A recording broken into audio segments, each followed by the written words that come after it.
Worthy Vice Chancellor, Minhaj University, Lahore, Professor Dr. Sajid Mahmood Shehzad, Honorable Professor Dr. Franz Baumann, Professor Dr. Afsar Rathore, Mr. Michael Zinkanilil, Professor Dr. Shahid Soroya, Ms. Mayo Sato, Ms. Rana Rahim,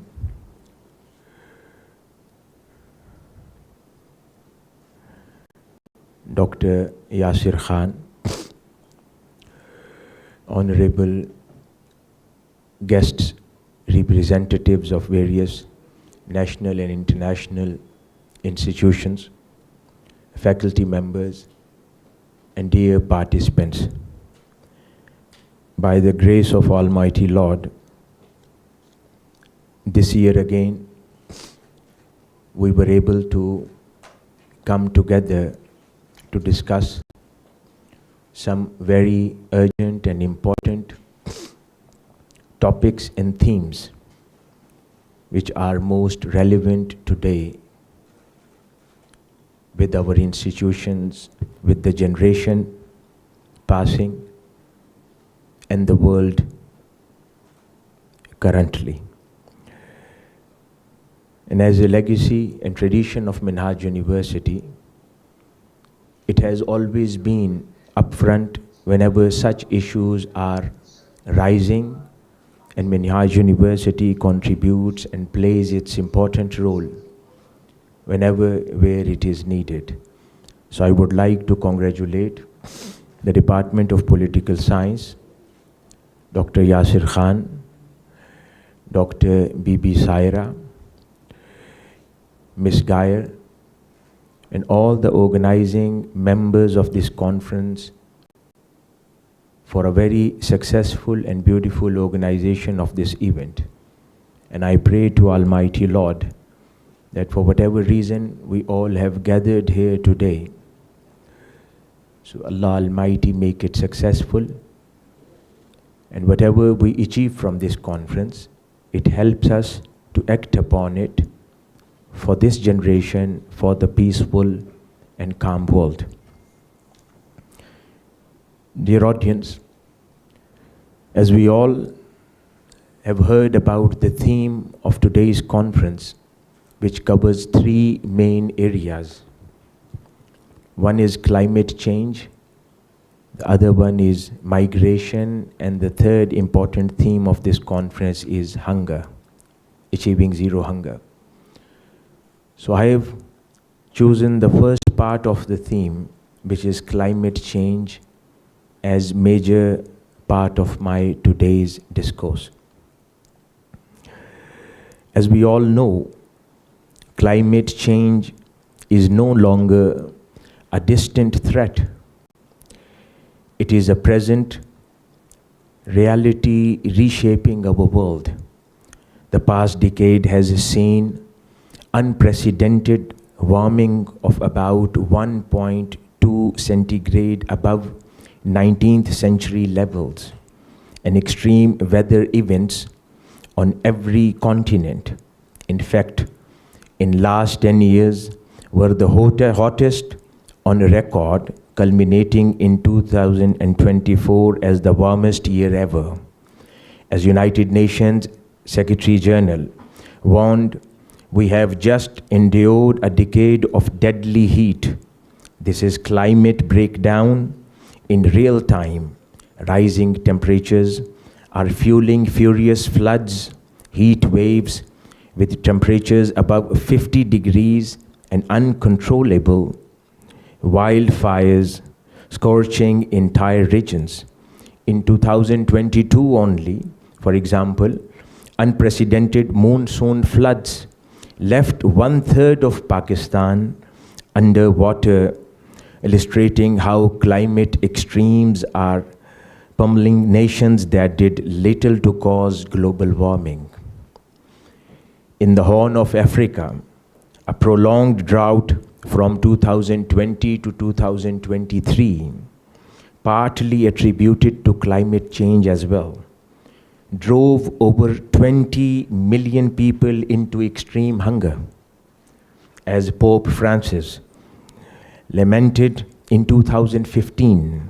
The earth, our home, is beginning to look more and more like an immense pile of filth, with once beautiful landscapes now covered in pollution and waste. So this is today's reality. Yet, even as the world rallies to curb green gases, gas emission, another insidious environmental crisis unfolds largely unchecked. That is, dumping of hazardous waste and pollutants, often from wealthier countries into poorer ones. This is something, the important part of pollution, which usually we neglect. And I want to bring the attention of today's audience towards this part of pollution. Often we see the carbon emissions from one nation drive climate chaos in other toxic ways, other countries and parts.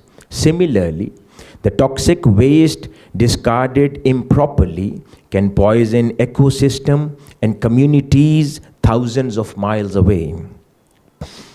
In essence, human greed and negligence are ravaging the planet, and it is the poorest who suffer the most in today's world. If we look at some of the examples of global agreements to cover these issues and deal and address these problems, in 1992, nations adopted UN Framework Convention on Climate Change at Rio Earth Summit, acknowledging the need to stabilize human greenhouse gases and prevent dangerous interference with the climate change. Further binding commitments came with Kyoto Protocol in 1997, which for the first time obligated developed countries to cut emission. And Kyoto set specific reduction targets for around 37 industrial nations. For example, for European Union only, 8% below 1990 levels by 2012, the target was set. Similarly, after Kyoto's initial commitment period, the world sought a broader and more inclusive approach. In 2015, a landmark Paris Agreement was adopted by virtually all countries at UN Climate Conference. The collective goal was to hold global temperature rise well below 2 degrees centigrade and ideally limit warming to 1.5 degree above pre-industrial levels. This agreement also called for a climate finance, with wealthy countries pledging around $100 billion per year to assist developing countries. The agreement's power basically lies in a global peer pressure and the shared realization that we must exit this road of ruin and we have no time to lose. Similarly, Montreal Protocol 1987 successfully phased out ozone-depleting chemicals like CFS. Countries have also agreed on frameworks like the Sendai Framework for Disaster Risk Reduction 2015 to 2030 and Sustainable Development Goals, especially SDG 13, which is climate action. So these were the objectives and targets set by Montreal Protocol in 1987 and later on by Sendai Framework for Disaster. All these initiatives recognize that the atmosphere is a shared resource and combining climate change is a common responsibility across humanity. And this is not all, dear audience. if we look at radioactive materials, also pose unique danger that ignore national borders. A nuclear accident or improper waste disposal in one country can spread radiation far and wide. But partial nuclear test ban treaty of 1963, which prohibited nuclear explosions in the atmosphere, underwater and in space, limiting tests to underground, this stemmed the era of open-air atomic tests, which is in 1950s and 60s had scattered radioactive fallout for world, contaminating food and even human bones. Later, the Comprehensive Nuclear Test Ban Treaty of 1996 aimed to ban all nuclear explosions, though the CTBT has not yet entered into force. It's established a strong global norm. Similarly, all kind of wars may be going on in Middle East or between Russia or Ukraine or any other part of world, where all type of weapons are being used against humanity. So it has certainly two types of damaging clear impacts. One is a direct damage to the humanity, where hundreds and thousands of people are being killed and injured for life. And the other damage, which for centuries people will face, that is all those radioactive rays and effects coming from all those weapons which are being used on those specific regions. So it is a high time that international community take some actions and show some concern to stop such activities going on worldwide, which is damaging the humanity currently and our generations which are going to come next. Dear audience, international law also bar the dumping or shipment of radioactive waste without consent. In other words, you cannot simply send nuclear fuel or other radioactive refuse to another country. This is not merely a theoretical concern. An infamous incident in 1987 occurred in Brazil, where the major damage was caused to the human life by those radioactive waste and leakages. Global illegal dump numbers are small, but each can be a Chernobyl in a barrel. When a tsunami waves ripped the lids of drums on Somalian's coast in 2004, clinical records showed the bleeding and skin diseases which were caused to millions of people living there. This type of pollution which comes out of the dumping waste of radioactive and other materials are hazardous, and it expands to all those chemicals as well, which includes a vast variety, an array of toxic byproducts from industries, agriculture, and hospitals. Anything from solvents, chemical solvents, heavy metals, to obsolete pesticides and industrial sludges. Improper handling of these wastes can contaminate soil, air, and water, which will have a long-lasting impact which will go longer than decades for the country. To prevent wealthy countries from a simple dumping toxic waste on poorer ones, the international community negotiated a Basel Convention on control of trans-boundary movements on hazardous wastes and their disposals in 1989. According to which, exporting hazardous waste to a country without its consent is declared illegal, and importing waste without approval is illegal as well. Nations must minimize their hazardous waste generation, and if waste is traded, it should be handled safely and with care and transparently. Notably, countries like United States one of the largest waste generating country, signed a Basel but never ratified it. So it is not bound by these international rules. Despite these legal frameworks, illegal toxic waste trade persists.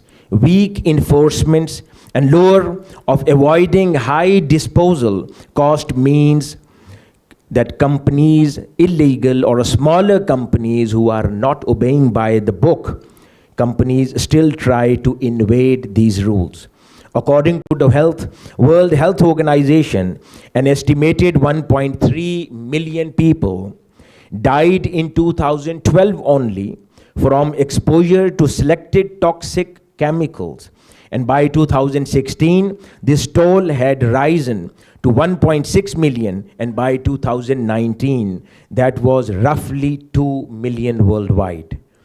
And nearly half of these deaths were due to lead exposure, leading to heart diseases and stroke, with other causing including chronic lungs diseases from workplace chemical dust, cancers from industrial pollutants. If we look at some of such examples where with these chemicals a great damage was caused to human life, we see Abajan, a very important example, where because of petroslopes that killed around 17 people in days, they were, and hospitalized number was over 100,000, who were facing headache, breathing difficulty, and skin burns. Similarly, another great example we see in Cambodia in 1998, where 3,000 tons of mercury-rich industrial dust dumped in a village led to a widespread chemical burn, neurological symptoms, and many deaths.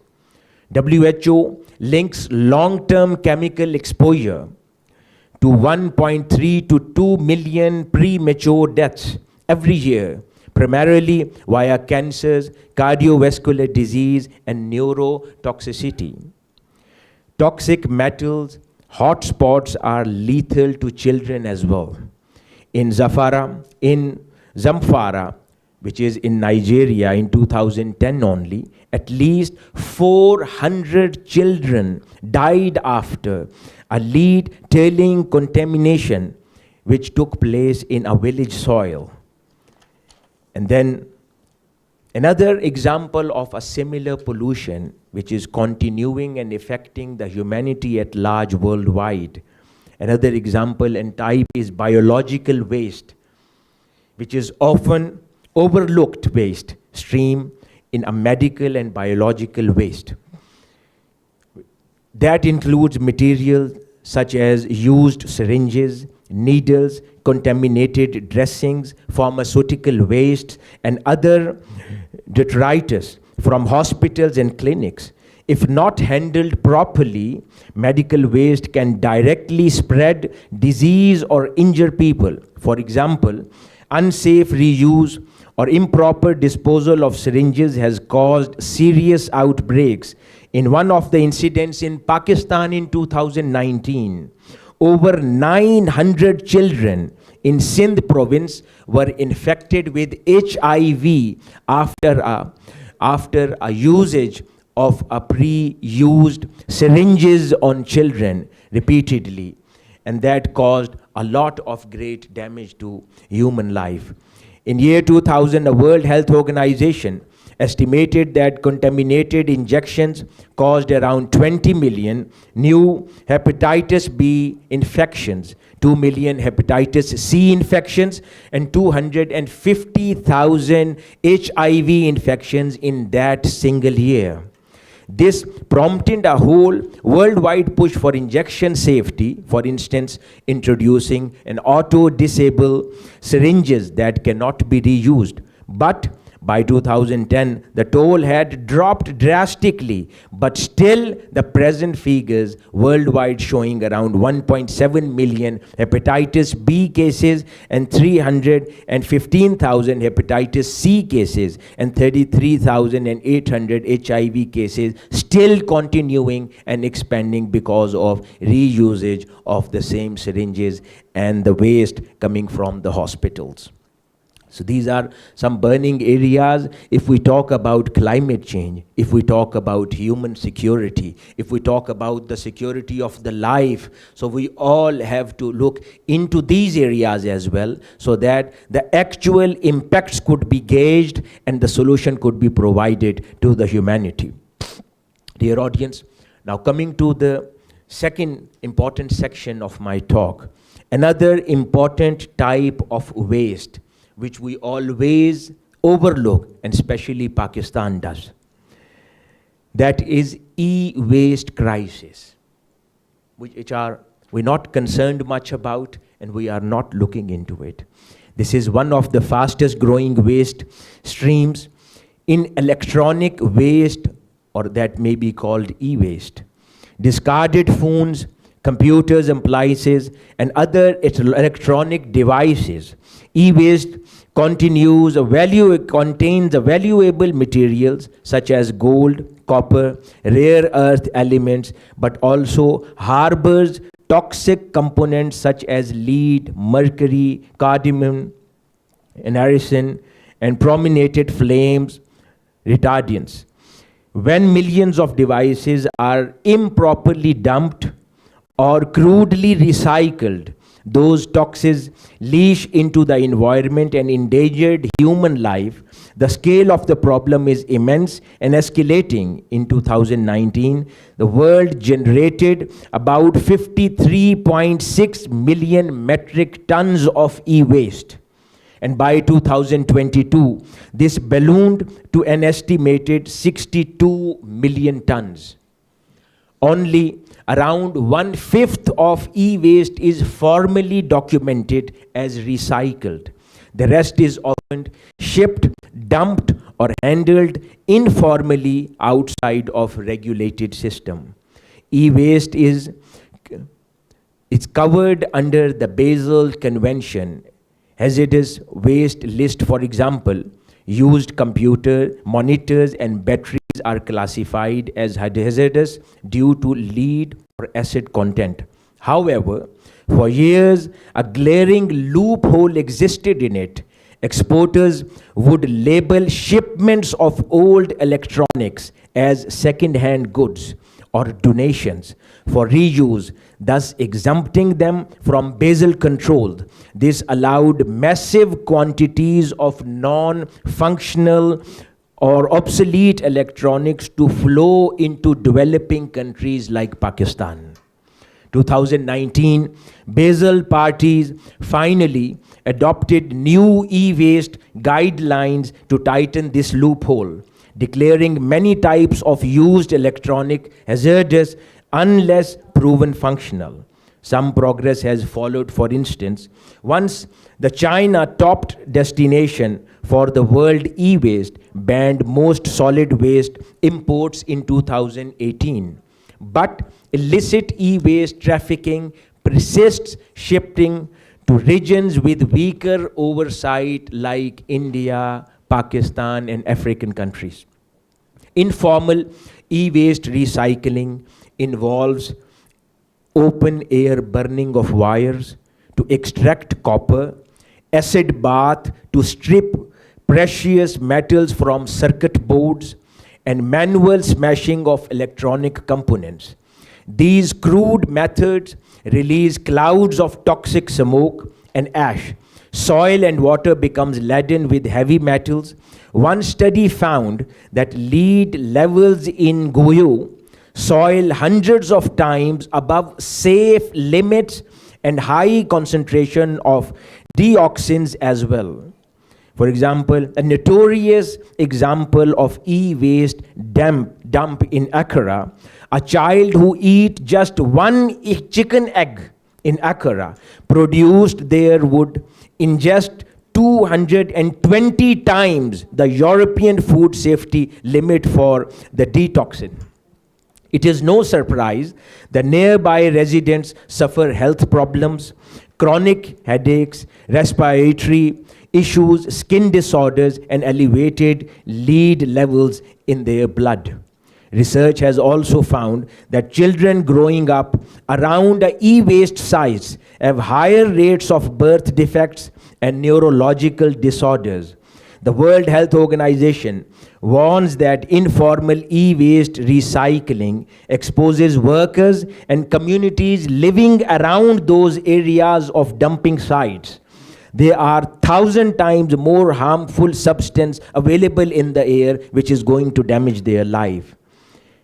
And today, we see every third person facing a neurological disorder and birth defects, women growing into the age and marrying, and every third woman facing the birth issue, and so many other fertility issues and so many other medical issues. So how and why all this is happening? Because of these impacts on climate and air and atmosphere where we all are living. And that specially addresses and specially deals with the issue going on in these third world countries who have actually become the dumping sites. And no action taken, the even next generations would fall into the same trap and same issues and diseases continuing. A tragic irony of e-waste crisis is that it stems from a global consumerism. And where all that happening, most of it is happening in the developed nations and a rapid technological change. Yet its worst effects are felt by the poorest in the world. Devices discarded in wealthy countries often end up in slums and scrap yards of poor countries like Nigeria, Ghana, India, and Pakistan and beyond. Armies of informal workers toil in dangerous conditions to scavenge metals and parts from imported electronic junk. For example, Pakistan officially bans hazardous waste import, but it allows used electronics for resale, a loophole that has been heavily exploited in our country. Similarly, that has been going on in Guyu, where the place has been nicknamed as digital graveyard, where you see a piles of waste electronics and people living around are continuously being affected by those hazardous atmosphere. And similarly, we see an example of similar effects happening in Ghana, Nigeria, in Pakistan, and India, which exposing around 12 to 15 million people living around those sites. Many of them are teenagers. Key health outcomes because of that are cognitive loss, you see every now and then in children today. Behavioral disorders you see in children today. And kidney damage, skin cancers, immunosuppression, birth defects. Women living near burn sites show dioxin levels in their breast milk high enough to exceed infant tolerance. And public health researchers, they have attributed hundreds of preventable infant diseases and deaths each year in Western Africa just because of e-waste dumping in those regions. This is an impact on climate change. If we talk about Pakistan, we see Pakistan illustrates that how even a country with a strong laws on paper can struggle with the reality of waste dumping. Pakistan has banned hazardous waste imports and is party to a Basel and Stockholm's other major treaties. It has enacted domestic laws like Pakistan Environmental Protection Act of 1997 and recently updated its customs code to close loopholes, for example, in 2023, banning the import of used refrigerator compressors that contain ozone-depleting material or oils, residuals aligning with Basel category. Despite this framework, enforcement in Pakistan has historically been weak. The country faces a dual waste challenge, managing its own growing waste generation and preventing illegal imports. Corruption and limited monitoring at ports have allowed banned materials through. Perhaps the biggest issue is distinction between second-hand goods and waste. Pakistan, like many developing nations, welcome imports of used electronics, machinery, and scrap material for reuse in its manufacturing sector. Within those legitimate streams, however, hazardous e-waste can hide. According to reports, Pakistan has been used as a dumping ground for over 50,000 tons of e-waste annually by developed countries. Much of this comes mislabeled as used computers. And for example, if we look at Karachi, in the port city of Karachi, neighborhoods such as Layari have become hubs for dismantling imported electronics. There, hundreds of workers, including women and children, manually tear apart old circuit boards and devices to salvage copper and components. They often burn plastic insulations off wires and use primitive acid processes, exposing themselves to this environment to lead dioxins and other toxins. This activity affects the import and handling of e-waste under the label of second-hand goods, undermining the intent of Pakistan's import ban. Pakistan's experience also extends to shipbreaking at Gadani Beach in Balochistan, one of the world's largest shipbreaking yard. Decommissioned ships from around the globe, oil tankers, containers, ships are run ashore and dismantled here. These ships contain materials like insulations, heavy oil sludge, PCB, leaden paints, and other hazardous materials. Safety and environmental standards at Gadani have been notoriously poor. In 2016, a tanker explosion at Gadani killed 28 workers and injured dozens of more. Over the years, many workers have suffered fatal accidents or chronic illnesses just because of those materials which are being processed at Gadani. And workers have been facing such diseases for a very long time. This beach and coastal waters have been polluted by oil spills and toxic debris. Pakistan's government is now attempting to enforce stricter rules in shipbreaking and industrial waste management, but gaps between law and reality remains challenging. The lessons from Pakistan's case is clear. Even with a solid legal framework, constant vigilance, capacity building, and political will are needed to fend off the global waste trade. Otherwise, economic pressures and clever mislabeling can turn a country into a dumping ground despite its best intentions. Dear audience, coming to the conclusion, climate change and a global waste dumping are two sides of the same coin, a coin of collective responsibility and a moral duty. Throughout this exploration, we have seen how the actions and inactions of powerful can weaken and havoc on the vulnerable. Industrialized economies have pumped greenhouse gases into the skies, and resulting climate chaos in drowning villages and crops in countries that had little to do with creating that problem. In parallel, toxic wastes from factories and consumers in wealthy societies have been shipped to impoverished and poor countries and poisoning the air and their natural resources, which are the necessity of human life. Encouraging the world Encouragingly, the world has not been idle. We have international treaties, but what is needed more to be done is enforcement, accountability, and empowerment. When I say accountability and empowerment, that means nations must strengthen the monitoring and enforcement of environmental laws, both for emission and waste. This means investing in customs inspections to catch illegal waste shipments, training personnel to identify hazardous materials, and tightening regulations so that companies cannot exploit the loopholes.